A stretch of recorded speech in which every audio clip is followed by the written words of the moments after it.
when I'm not submitting unsolicited Christmas hip-hop music videos to the BET Music Awards? I like to answer questions that I get on YouTube, so let's get to it. I really don't understand the difference between keys and scales. I mean, both of them tell you the notes that are in a key or scale, so what's the point to create two separate words when they both mean the same? What is the difference anyways? Good question, and for most practical applications, a key and a scale are the exact same thing. So if you take like the C major scale, right? It's this group of 7 notes that sound good together.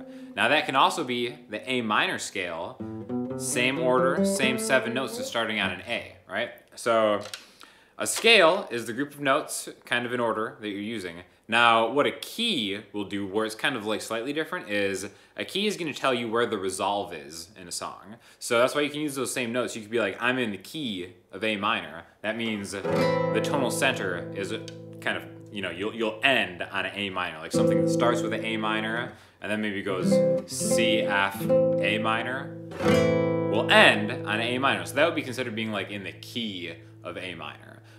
So really a key kind of, maybe you could say that it gives you a little bit more information as far as like information about the piece instead of just the notes that are being used, but really for all intents and purposes it's the same thing.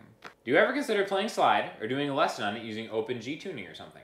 Also, your music is really good, especially the bossa nova you had in some of your older songs with Andreas, or your take on Holy Diva, Paul's Planet, Bossa Nova, Parador has some of it, and let's not forget Pack and Go, an Afro-acoustic creative approach. Great stuff as always, man.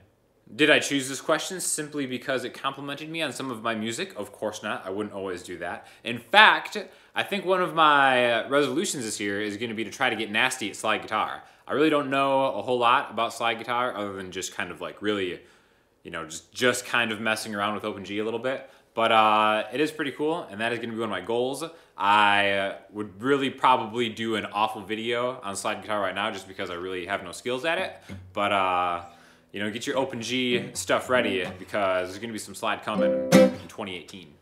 Fantastic singing, Andrea. Sean, are those nylon strings? I've never been a fan of the idea of nylon strings. Why do people use them? And what are the benefits of nylon strings, if any? So this is a guitar I used with a lot of the covers I did with Andrea over on her channel for the Christmas stuff. And, you know, there are really a lot of different, if you've never tried a nylon string guitar, there's a lot of different benefits and maybe some kind of negatives for you. But basically, the big thing is like a classical style guitar will have nylon strings, which they kind of have like, you know, like a plasticky feel if you've never played them. Now, if you've never played one, I urge you to check them out because some people really like the sound and feel of a classical guitar or a nylon string guitar. For one, they're going to be a lot easier on your fingers and they're a lot easier to hold down because, you know, steel strings might kind of have a little more tension that requires you really kind of like grip onto them a little bit harder. Usually nylon strings are easier to press down, but there are tensions within a nylon string guitar. Again, there's a lot of different types of nylon string guitars, classical guitars. Generally, when I think of them, I usually think of like a warmer tone than maybe like a bright steel string acoustic. Also, another big difference is the fretboard, the fingerboard is usually going to be wider, which some people like that. Some people have a hard time adjusting to that. But definitely something that you might want to just try out if you're in a music shop, guitar center, something like that. Pick up a nylon string, just kind of, you know, check it out. All the same rules will still apply to a steel string guitar for the most part. Again, if you want to get into more like finger style stuff, it's really kind of like a must-have to at least try a nylon string guitar just to kind of see how it checks out. I know a lot of them can be actually pretty cheap. Again, a lot of them are crazy expensive too.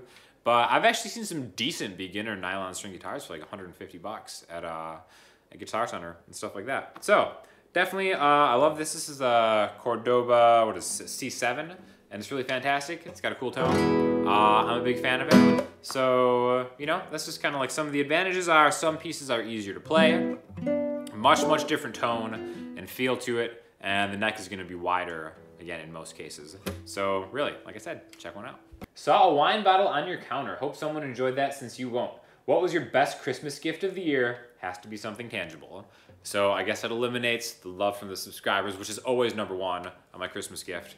Tangible gift, I gotta go with the new Kobe's that my bro got me. So it's really kind of hard for me to find basketball shoes because so much about basketball shoes these days are people trying to look really cool and them not actually being a functioning basketball shoe that'll like just totally mess your feet up or your ankles or whatever. So I'm giving the Kobe's a shot and we'll see what happens. A lot of ball to come in 2018.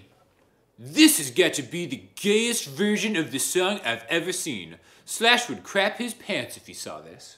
Apparently someone didn't like the laid-back, jazzy, Sweet Child of Mine edition that we did. But honestly, if I could ever get Slash to soil his pants, I mean, that's definitely on the bucket list for me.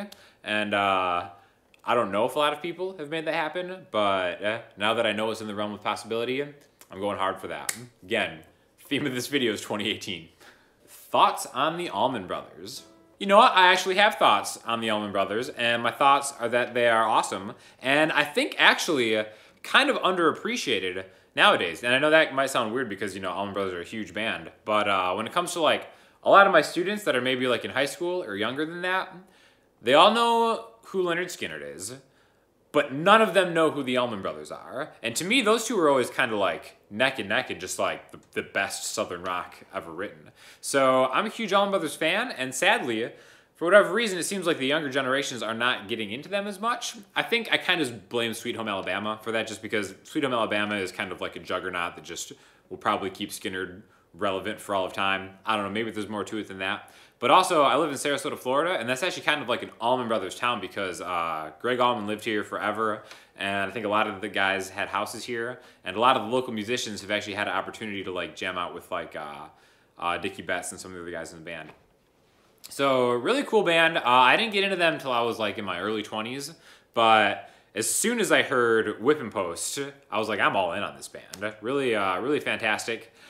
Duane Allman, I know a lot of people kind of put him in just like the upper echelon pantheon of guitar players, and I am still kind of ignorant when it comes to their entire catalog that I can't really even differentiate. Like, I thought Jessica was actually like one of his riffs, but I guess it actually wasn't, because there's so many good guitar players that kind of have like, you know, made their bones in that band, and they bring out like a lot of good performers up with them that are really cool band. So for listening homework, I'm actually going to link you to Whipping Post in case for some reason you haven't heard it. It could just be a good entry into Allman Brothers because it's kind of like how I feel it was for me. So definitely check them out, and if you have any questions or comments, hit me up in the comment section, Instagram, Twitter, or the website, and I will talk to you all soon. Thank you very much.